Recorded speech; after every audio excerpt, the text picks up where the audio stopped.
അപ്പൊ ഭീമൻ ചെന്നിട്ട് ദുര്യോധനന്റെ അടുത്ത് എന്ന് പറഞ്ഞു, ഞങ്ങൾക്ക് കുറച്ച് സ്ഥലം തരണം എന്ന് പറഞ്ഞു. ദുര്യോധനൻ പറഞ്ഞു, നിനക്കോ സ്ഥലമോ ഓടറാന്ന് പറഞ്ഞു. അപ്പൊ ഭീമന് പെട്ടെന്ന് ദേഷ്യം വരും. ഭീമൻ അവിടെ കിടന്ന ഒരു വിറവുള്ളി എടുത്ത് ദുര്യോധനെ അടിക്കാനായിട്ട് ഓടിച്ചെന്നു. ഭീമൻ ഇങ്ങനെ അവനുമായിട്ട് അടിയുണ്ടാക്കുമ്പോൾ അഭിമന്യു ഇത് കണ്ടിച്ച് തന്റെ വല്യച്ഛനെ അടിക്കുന്ന കണ്ടപ്പോഴത്തേക്കും ഇവന് ദേഷ്യം വന്നു. ഇവൻ ഭീഷ്മർക്ക് നേരെ കല്ല് പെറുക്കി എറിഞ്ഞു. കൃപാചാര്യ വന്നിച്ച് പറഞ്ഞു, ഈ വല്യപ്പൻ കാരണവരെയാണോടാ നീ കല്ല് പെറുക്കി എറിയുന്നതെന്ന് ചോദിച്ചു. പിടിച്ചിട്ട് 2 അടിയും വെച്ചെടുത്തു. ഇവന് 10-12 വയസ്സേ ഉള്ളൂ അഭിമന്യുവിന്. അത് കണ്ടപ്പോഴത്തേക്കും ഈ 12 വയസ്സേ ഉള്ളെങ്കിലും അവൻ അളിയനുണ്ട് ഉത്തരൻ.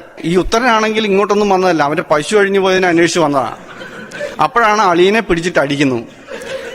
അപ്പോൾ ഇവൻ ചെന്നിട്ട് ഇവനും കൂടെ കൂടി അടിക്കാൻ കൂടി. അവർ കൂട്ടത്തല്ലാകുന്നതിനിടയ്ക്ക് എവിടെയോ പറ്റിട്ട് ഈ ഉത്തരൻ മരിച്ചുപോയി. ഇപ്പൊ ഇതറിഞ്ഞപ്പോഴത്തേക്കും അർജുനൻ പറഞ്ഞു, വേണ്ട, നമുക്ക് ഈ പരിപാടിക്കൊന്നും പോകണ്ട, വേറെ എന്തെങ്കിലും പണിക്ക് പോയി ജീവിക്കാം എന്ന് പറഞ്ഞു. അപ്പം ശ്രീകൃഷ്ണൻ നല്ല പച്ചത്തെറി വിളിച്ചു. ശ്രീകൃഷ്ണൻ അന്നേരം വിളിച്ച പച്ചത്തെറിയുടെ സംസ്കൃതത്തിലെ പേരാണ് ഭഗവത്ഗീത. ശ്രീകൃഷ്ണൻ അന്നേരം വിളിച്ച പച്ചത്തെറിയുടെ സംസ്കൃതത്തിലെ പേരാണ് ഭഗവത്ഗീത.